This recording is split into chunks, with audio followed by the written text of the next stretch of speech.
Have you ever met somebody, maybe even heard a pastor preach, and you thought to yourself, what he's saying, what's coming out of his mouth is true, it's the gospel, but man, this guy's a jerk. I've not only thought those thoughts, I said something like that out loud, and looking back, I could have handled it a little differently.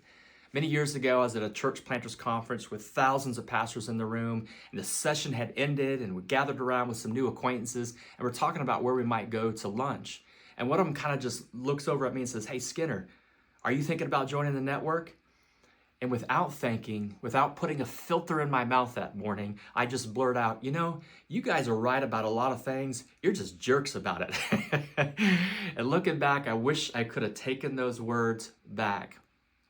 But as I discover and kind of comb through the scriptures, it seems that Paul is having a type of conversation where there's some folks asking him about other people's motives versus that of preaching the gospel.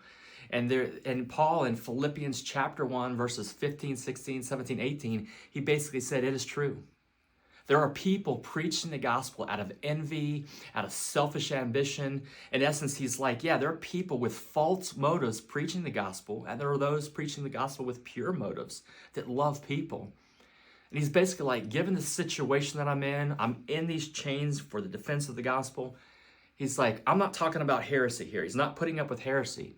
But given the situation, whether it be false motives or pure motives, if they're preaching Jesus, he says something shocking. He says, I can rejoice in it. That's an absolutely shocking statement. If you would read on into 1 Corinthians chapter 4, he's like, God deals with those kind of people. God will be the judge, not me. And isn't that true? We see time and time again, we think somebody with impure motives is getting away with something, and God finds a way of sorting them out. And what's something that I can learn from this is really this. Number one, I can celebrate anybody that's preaching the gospel, even if I don't like their delivery style, their, if you will, their vibe they're putting out. If they're preaching the gospel, I can celebrate it, or I can just move on and get away from them. The second thing is this, is I am not the motive police. That even, especially when I don't have a relationship with somebody, I'm not the motive police, but I have to rely on God to take care of them and judge them. But the third and big idea here of what was trying to be conveyed while he was in prison in chains was to the folks that he knew.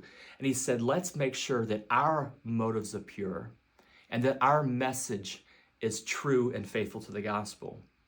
I don't know about you, but I want to reflect on my motives, making sure my message is pure. And then maybe, just maybe, when people meet me, they'll have something to rejoice about.